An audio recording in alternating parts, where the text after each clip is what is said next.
Soccer, football, the beautiful game. It goes by many different names, but they all refer to the same game, the most played, watched, and loved sport worldwide. But this does not apply to the United States. Here, sports media is dominated by sports like football, baseball, and basketball. But there has been a shift in the past decade. Soccer is on the rise in viewership, popular media, and participation. But where did this sudden shift come from? I decided the best place to begin answering this question was with the youth soccer system.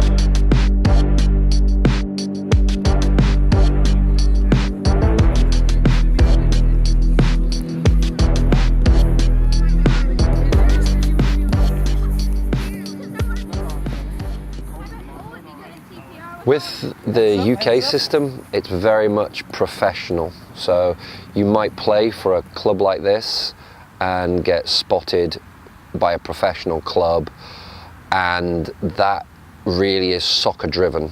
Whereas here, you've got the school, the high school soccer, but you've also got college soccer driving a lot of the standards. I've been coming back and forward from Britain for 20 years now, and 20 years ago, yeah, there was very little adult soccer, but there are leagues popping up. What's changed is the growing social media and the internet abilities of people to contact with each other has made the world smaller.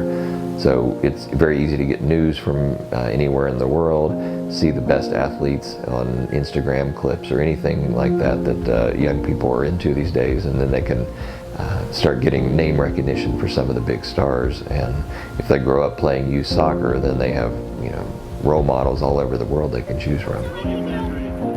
Who hurt my cone?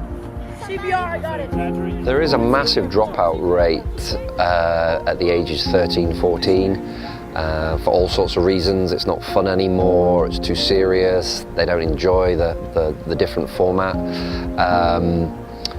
And basically, parent pressure, coach pressure, expectations. There's a lot of things that kind of take the fun out of it when really the game is all about the players. When you ask players what their number one is, it's fun, friendship. It's not trophies and medals.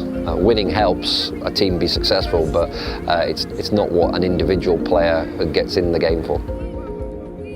In my house, that just wasn't a sport that was watched. I never even played it as a little kid.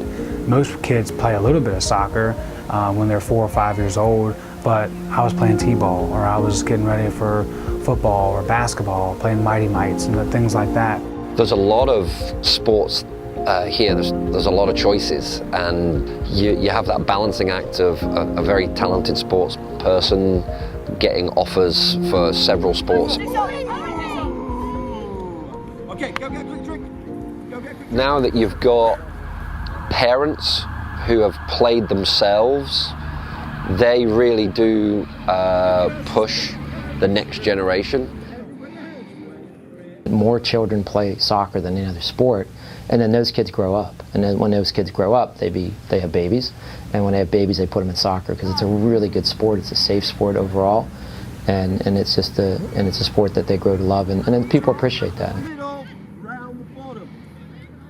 We're beginning to get a better understanding of what the soccer game is all about. It's changed in maybe people's eyes that it's more of a chance to play at college, be it a boy or a girl, and it maybe will compete with your main sports in the future. Not far from Central Virginia United Soccer Facility is the University of Lynchburg. Here, the soccer culture is that of a winning mentality. Lynchburg consistently dominates their regional conference in soccer year after year.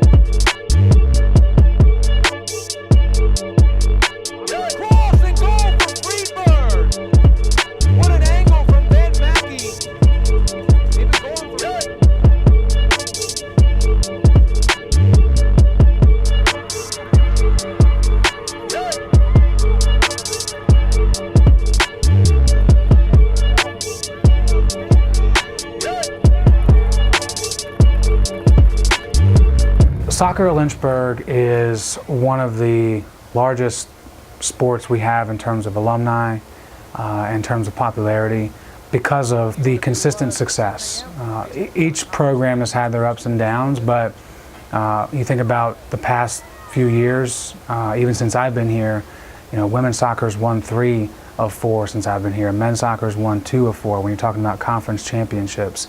And that's how you continue to keep people engaged in what you're doing, is if you're winning and if you're on a national stage. And those 2 programs, every year before the season starts, those national rankings come out and those 2 teams are on it. But Lynchburg Soccer also has some other ways to get their name on the national stage. Most recently, making SportsCenter's top 10 plays. Great cross off the head. Osman! Oh, baby, Osman! Woo! Making SportsCenter's top 10 is always a goal for any athletic department, because it's the biggest stage when it comes to being able to put a specific play or a specific moment somewhere where everyone can see it. And that game was one in which the guys didn't play well to start, and they were losing. And then all of a sudden, you get 1 and you get 2, and here we come, we're gonna tie this thing up. But to tie it up like that with a bicycle kick, I've never seen one in person, ever.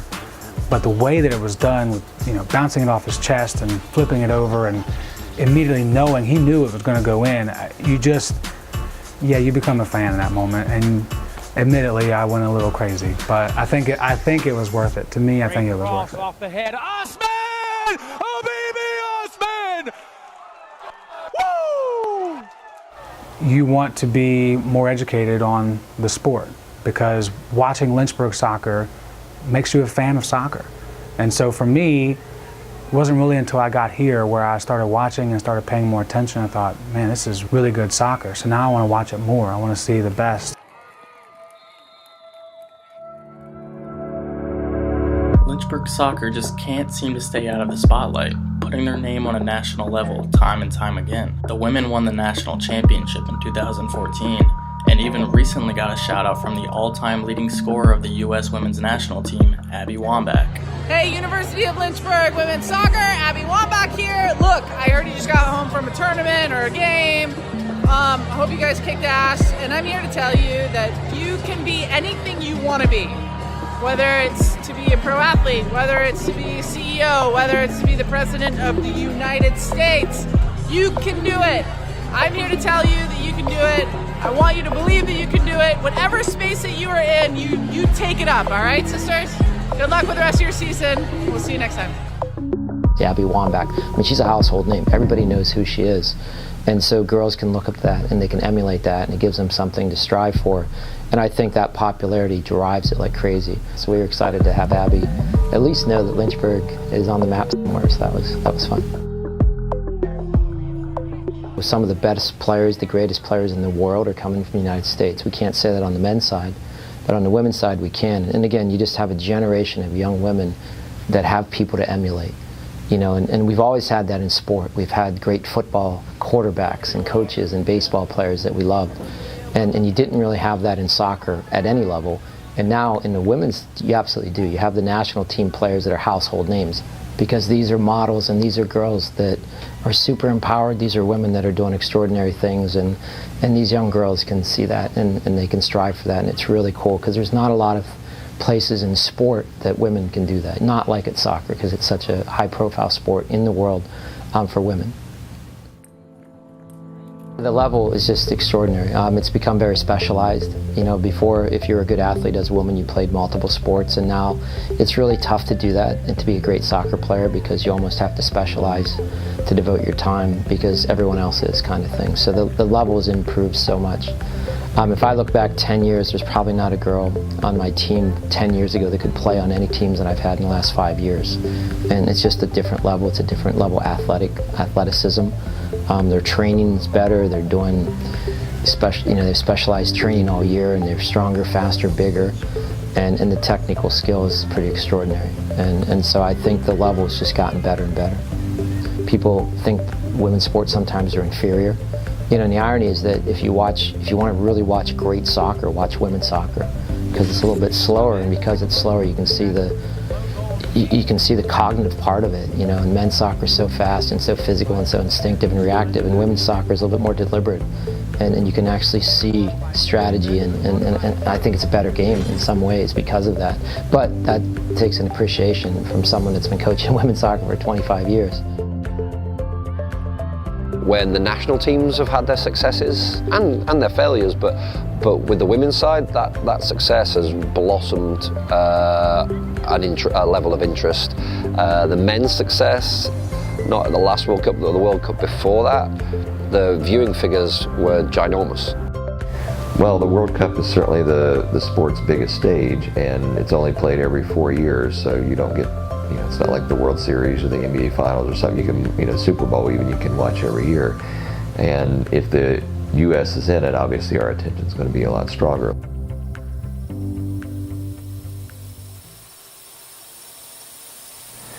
I think the popularity of soccer has increased due to the fact that there's so much more interaction over social media.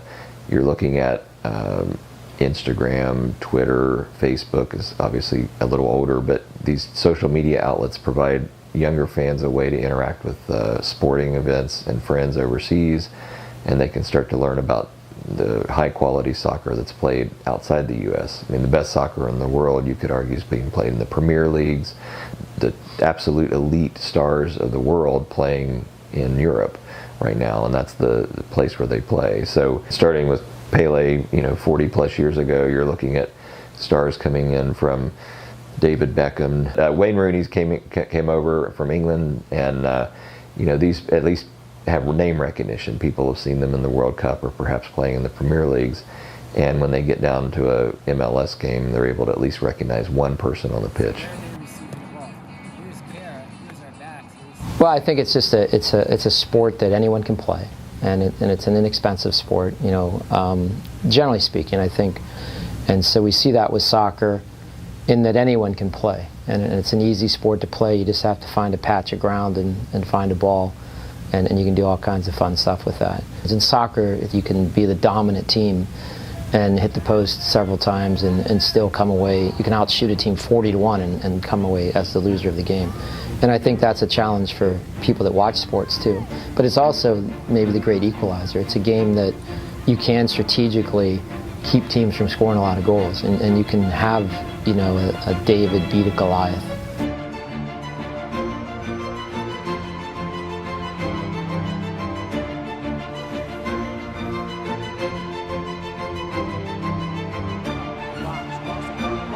Shot from Mackey!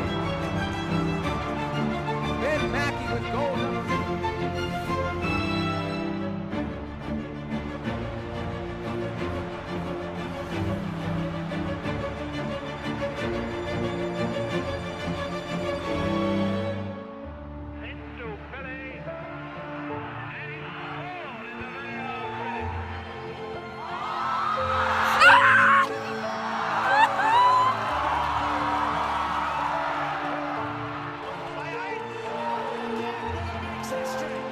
Get on your bike and ride, boy! 2-2.